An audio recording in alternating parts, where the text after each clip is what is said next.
dongeng, dan legenda. Legenda Putri Runduk berasal dari Sumatera Utara dan menceritakan tentang masa kejayaan Kerajaan Barusraya yang dipimpin oleh Raja Jayadana. Kerajaan ini terkenal dengan seni dan budaya yang kaya, serta telah memeluk agama Islam. Kerajaan Barusraya mencapai puncak kejayaannya dengan pusat kekuasaan di Kota Guguk dan Kota Beriang. Permaisuri Raja Jayadana, yang dikenal sebagai Putri Runduk, terkenal dengan kecantikannya yang menawan hingga ke negeri-negeri lain. Banyak raja dan saudagar yang tertarik untuk meminang Putri Runduk, meskipun dia sudah bersuami. Di antara mereka, ada seorang raja dari Cina, Raja Janggi dari Sudan, dan Raja Sanjaya dari Kerajaan Mataram di Jawa.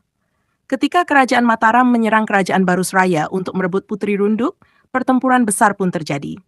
Pasukan Kerajaan Barusraya akhirnya kalah, dan Raja Jayadana tewas dalam peperangan. Raja Sanjaya kemudian meminang Putri Runduk, namun ditolak karena perbedaan agama. Raja Sanjaya, yang beragama Hindu, marah dan menawan Putri Runduk. Setelah penaklukan Kerajaan Barusraya oleh Kerajaan Mataram, pasukan Mataram kelelahan sehingga Raja Janggi memanfaatkan kesempatan ini untuk menyerang. Pasukan Mataram berhasil dikalahkan oleh Raja Janggi. Di tengah kekacauan, para pengawal setia Raja Jayadana dan dayang-dayang berhasil membawa Putri Runduk melarikan diri ke Pulau Morsala. Dalam pelarian ini, banyak barang-barang mereka tercecer di sepanjang perjalanan, sehingga pulau-pulau tersebut dinamai sesuai dengan barang-barang yang jatuh, seperti Pulau Terika, Pulau Lipat Kain, dan Pulau Putri. Namun Raja Janggi berhasil mengejar Putri Runduk ke Pulau Morsala.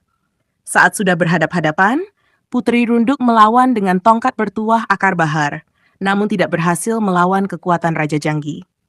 Akhirnya, Putri Runduk yang merasa putus asa memutuskan untuk mengakhiri hidupnya dengan melompat ke laut.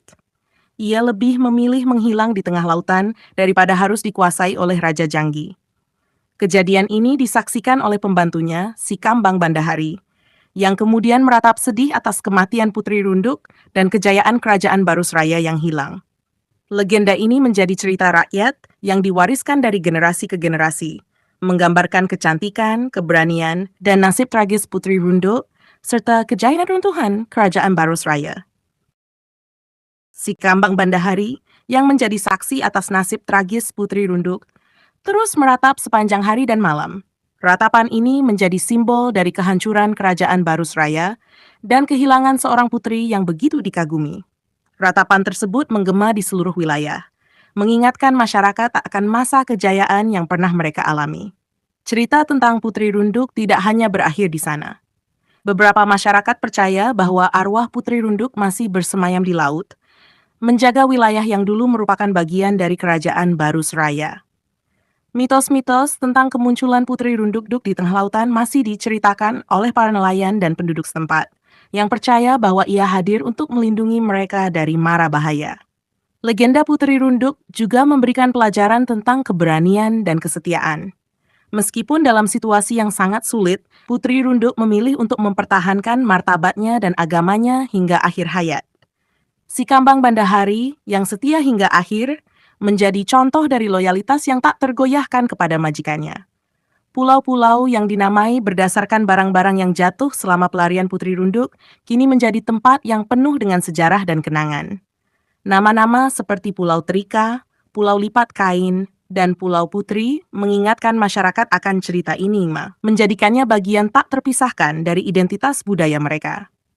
Dengan berjalannya waktu, legenda Putri Runduk menjadi salah satu cerita yang mengikat masyarakat Sumatera Utara dalam kesatuan sejarah dan budaya.